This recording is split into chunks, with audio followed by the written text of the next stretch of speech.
fandoms used to be a safe space, a place for people to come together to celebrate music, film, books, and the people who made them. But somewhere along the way, something shifted. In an age where parasocial relationships run deep and digital media blurs the line between fan and fanatic, being a fan has now become a performance and sometimes a war zone. Today we're unpacking toxic fan culture, how it spirals into harassment, how it's now pricing people out of the communities that they love, and how even some of the most wholesome fandoms aren't immune.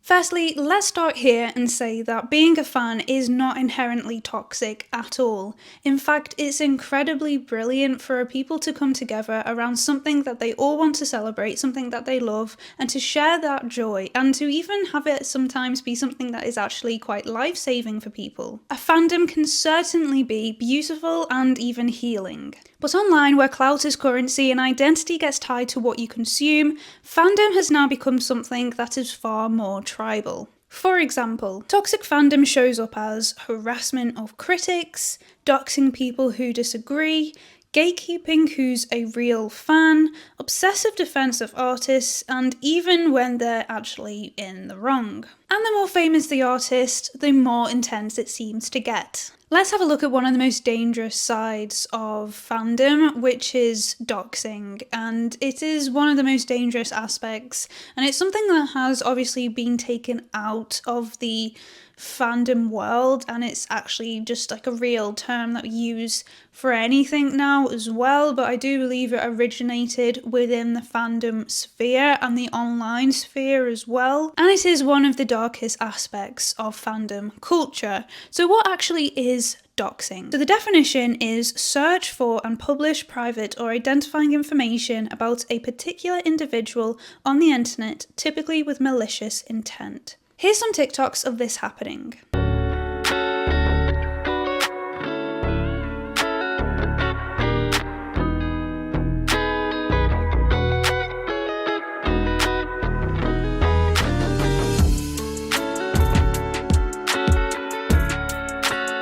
I have no idea what the tea or the drama was revolving around these people and these artists and this fandom, but generally to get doxed, you don't have to do much. Doxing happens across a lot of fandoms for a lot of different reasons, a multitude of different reasons, and some you might think are justified, some you might think are not. However, I am using Taylor Swift here because obviously she is one of the biggest artists. I'm not inherently saying that Swifties are therefore doing this and they're the only ones who are doing this, because this is not true. She is of course one of the biggest pop stars, musicians, artists in the world right now, and therefore it's going to happen more often because of this. But there are lots of examples of this happening, especially with journalists who are essentially just doing their job. They're critiquing albums, they're critiquing music, and then hours later they're doxed, their address has been made public, and then they're receiving harassments, death threats even, and then they're forced to go offline. I'm going to give you two examples here from two articles. One is from The Independent and the second one is from Time magazine, so let's have a look. So it says, last year when a Pitchfork writer published a mostly positive review of Taylor Swift's Folklore album, a subset of the singer's fans unloaded on the writer, calling her names, sending threatening messages, pictures of her home, indicating that they knew where she lived. Here is the second one, and it says, on January 27th, Eric Louis, a content creator who posts comedic commentary on TikTok, was driving to his boyfriend's apartment when he got a call from his brother saying that a pizza that no one ordered had been delivered to him. Notifications began flooding his phone as he received call after call from unknown numbers. The contents of the text notifications led Louis to surmise that he was being targeted by fans of Nicki Minaj. The day before, he had posted a video criticizing the rapper's controversial new song Bigfoot, a diss track aimed at Megan Thee Stallion. Minaj's fans, known online as the Barbs, retaliated by doxing him, sharing his old address and current phone number on X, formerly Twitter. My phone starts blowing up with text messages and I'm getting FaceTime calls back to back, Louis24 says. It was a hectic situation to be in. I was nervous and on edge the whole time. When his brother called about the pizza delivery, my heart dropped to my stomach, Louis says. I was thinking on the various ways it could have escalated and how this has not only endangered my life, had I been there, but also the lives of my mother and my 2 younger brothers who were in the house. These are people I'm responsible for. This isn't about defending art. It's about power, mob mentality, and the illusion of proximity. Fans simply feel so connected to these celebrities that they think that any critique is now a personal attack. But if your love for an artist leads you to threaten someone else's safety, is that actually love, or is it control? Let's have a look at the fandom as a money machine, $1,000 tickets, and the debts that people are going into over celebrities. The fandom is no longer just an emotional thing, it is now an economic one, and it is even now an unaffordable one. In fact, there is this famous clip of Kurt Cobain from the 90s, which I always think about whenever anyone discusses concert ticket prices. And he is discussing how Madonna was selling tickets for $50. First question is, what do you think of artists who do charge anywhere between $50 to $75 for tickets? There are people Who charges that much money? Who does Apparently. that? Madonna. How much do we charge a ticket, John? Yeah, but that's like a burlesque show. It's a big production, isn't it? 27? 12? You can speak. Is that 12 or 21? 17 to $18 a ticket? Wow. Madonna charges $50. Apparently. 50 to 75. Madonna wears fur too. Did you know that? Yeah. We were talking about, boy, we should charge $25 and really milk it. Yeah, really take them for all they got. If they want to come, let's see how bad they really want to see the band play. So, 17. We charge $17. He was just so confused as to how someone could sell tickets for $50 because that just seemed like a crazy amount of money. Obviously this was in the 90s, so inflation has happened since then, but you can see what I mean about how it just seems like $50, that's like cheap now, but back then it was considered to be outrageously expensive by Kurt Cobain. However, now some fans are actually shelling out $1,000 and over that simply to be in the same room as their celebrity idol. Platforms like Ticketmaster, dynamic pricing, bots, and resellers are now turning concert going into a literal blood sport. Let's have a quick look at some of the prices of concert tickets. For Beyonce, tickets in America averaged around $403 per ticket. For weekends with Adele, which was Adele's tour, it ranged from $600 to $40,000 according to Business Insider, which is like, what? I don't understand how that's possible to pay $40,000, but anyway. Elton John as well, some seats on his Farewell Yellow Brick Road tour reached $4,500 again according to Business Insider. Then the Rolling Stones, Forbes reports that an average ticket for their 2013 Vegas visit was estimated at over $1,000 for some seats. And it is literally just to be in the stadium sometimes. It's not even to be at the very, very front, which is what you'd be expecting if you were paying that much money. Like my rent right now is not even $1,000. That's like London pricing for rent you're spending on one night, which seems quite crazy. I mean, it is crazy. You shouldn't have to be paying this much money, but people are. Let's watch a short clip.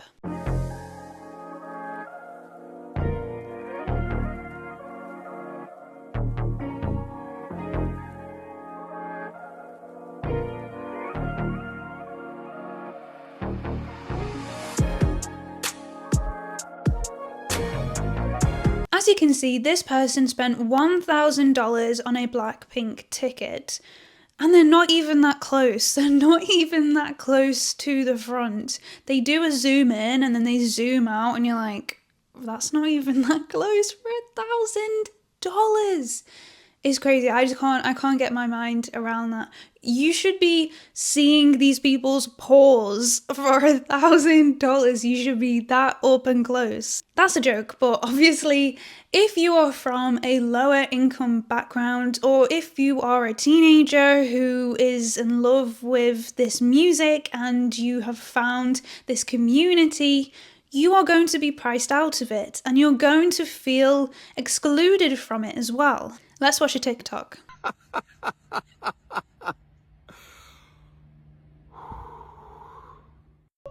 What are you doing? Texting. What's even worse as well is that some fans, and this again is not about all fans, but some people will then turn it into a competition if you haven't gone to a concert, or if you haven't gone to even multiple concerts. They will then say that you're not a real fan, and it will turn into this exclusionary thing. This isn't just a problem, it's classist gatekeeping, which is just wrapped in glitter and friendship bracelets. At the end of the day, it's your money, it's your life, you should do what you want. I think the issue here is, though, which we're going to go into a bit more deeply, is that often it's not actually your money. You're actually going into debt for this, because the majority of people who are on a normal wage, who are obviously, again, like I've mentioned before in a million of my videos, in a cost of living crisis, cannot afford these types of tickets. And it is pretty outrageous for millionaires and billionaires to be pricing their tickets like this, because it means that the average person is literally paying this because they love this music and they love this celebrity, and then going into debt. Here's a video. Put a finger down if you bought Taylor Swift tickets for $9,159 because you wanted a really good seat, and then you slept through it the entire concert and missed the whole entire thing. Yeah.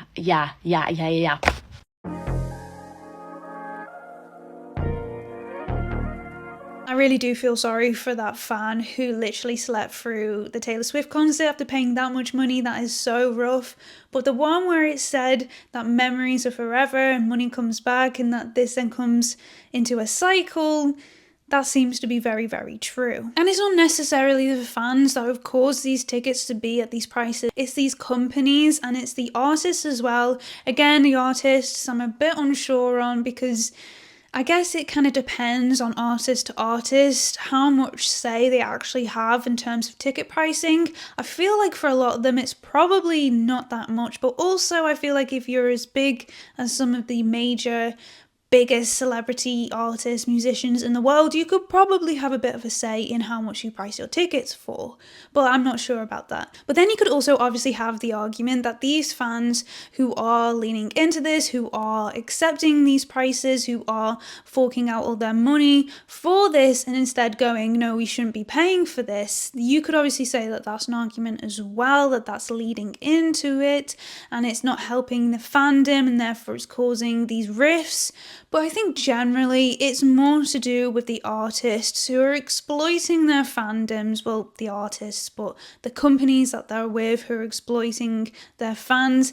And then obviously it brings more toxicity into the fandom. You might just think that it's just these crazy women and it's just these crazy girls who are paying thousands of dollars to go to a Taylor Swift concert, but that's actually not true, because we're looking here really directly at music fandoms, but also we can also see that men pay the same amount for sports. So you could say that there is a little bit of misogyny here, where people are saying that these women and these girls are stupid, that they're silly for giving this much money away to go and see Taylor Swift, when, you know, they're just obsessive and they're crazy and all these types of things. But also, if we look at men, they do pay this amount of money to go and see major football teams and major games. But for some reason, it's not seen as being obsessive, it's just they're a dedicated fan. When in reality, sports fans can be very toxic and very obsessive. I'm sorry to be bringing up Swifties again, but we are going to be looking at Swifties and the paradox of pure intention. Because let's be honest, the Swiftie fandom is one of the most powerful in the world. I don't think I can really think of another fandom right now which is as powerful and passionate. There is actually so much beauty in the Swiftie fandom. There is deep lyric analysis, real community, and also inside jokes. But like any fandom, there is also a real deep dark side. When Taylor Swift's Eras Tour tickets launched, people blamed Ticketmaster for the surge in prices, But they also blamed other fellow fans. For example, some fans got bullied for trying to resell their tickets at high prices, literally just to recoup the costs that they already paid out. Also, fans mocked other fans for going to multiple shows.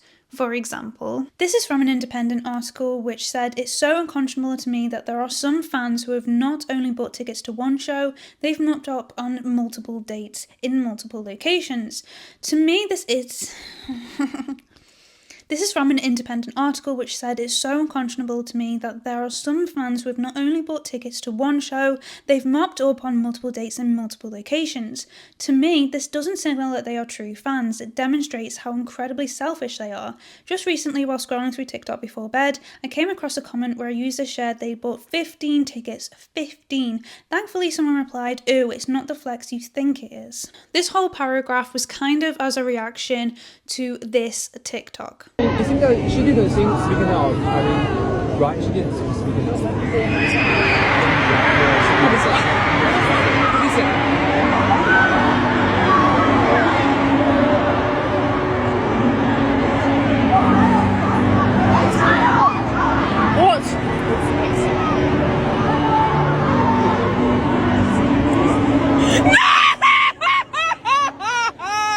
So this girl was crying because she didn't get any tickets at all, because I think one of those things where she wasn't able to get any because they'd all gone, because again, it's that blood sport type of thing.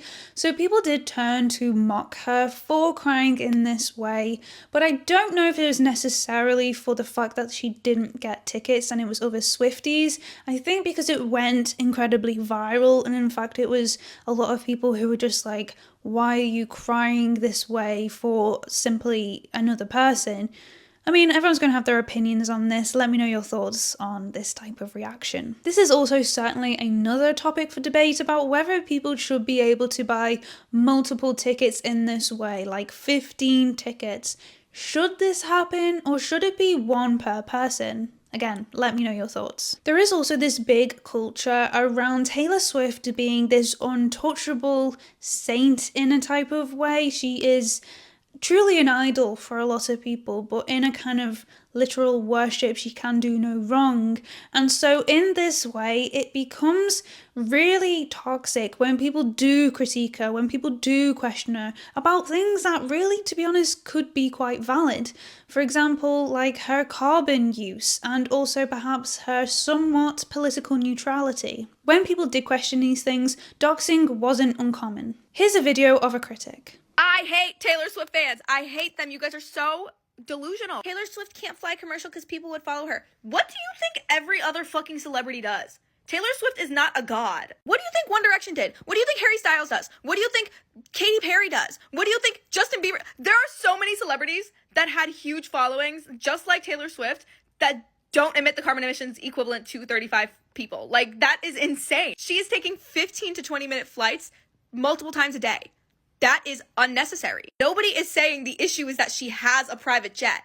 People are saying she is flying in her private jet way more than she needs to be. And then the Taylor Swift fans are like, well, she pays the fee, so I don't see what the issue is. What do you think that fee is doing? Do you think, is the fee reversing the damage she's doing to the environment? Is there a carbon vacuum that I don't know about? Are they sucking it back up? Like, what? And I can't stand when people are like, well, there are big fossil fuel companies that are emitting way more carbon emissions than Taylor Swift. Okay, but John Fossil Fuel is not influencing the next generation. Could you imagine the impact that it would have on the environment if Taylor Swift became an environmentalist? The 12-year-old girls would be cutting their carbon emissions in half. In a quarter, I would say. Do you guys understand that the Earth will not survive if all of the 12-year-olds start emitting the same amount of carbon as Taylor Swift? That would not be good. Apparently Taylor Swift was named as the most carbon polluting celeb in 2022. I don't know whether this has changed since, whether she is still at the top, but that is what I found somewhat recently. And obviously this kind of concern and this kind of judgment and question is valid. I mean, why not question that about someone? It is valid for you to have your opinions. It is valid for you to voice yourself.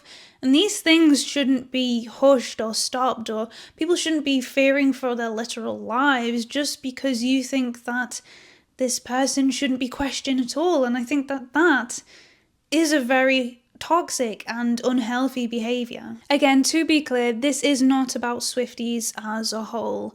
In general, this fandom is built on a loving community who is literally just trying to share their enjoyment for the music, for the lyrics, for Taylor Swift as a whole, as a person, for some of the brilliant work that she has done. And again, this video has kind of turned into Taylor Swift all about her fandom, simply again because it's the biggest, but she has done some amazing work, and I think these things sometimes again are overlooked because people are too busy critiquing harshly as much as the people who are also praising her harshly. But the louder toxic voices do seem to distort this image of these fandoms, and I think that this is an issue across all fandoms. Even spaces that are built on empowerment and women supporting other women can become exclusionary. Let's have a little look at the parasocial problem, because at the heart of this is a parasocial relationship that we form with these celebrities who actually don't know that we exist most of the time. These connections that we build aren't inherently bad, but in toxic fan spaces, it can then turn into obsession, entitlement, and perfectionism. You can love someone's art without thinking that they're perfect, and you can be a dedicated fan while still allowing for critique. And you certainly don't have to be fighting these types of battles with other people online for someone who doesn't actually know your name. So where do we go from here? Well, being a fan should be about joy, not cruelty, not clout, not fear. It's okay to be passionate and it's okay to love deeply, but when this love turns into harassment, elitism, and doxing, it's time to ask the question of, is this still a fandom or is this fanaticism? Let me know what your experience is with fan culture, whether you've experienced any of these things, and of course let me know your feelings generally in the comments down below. And I will see you in the next one. Bye!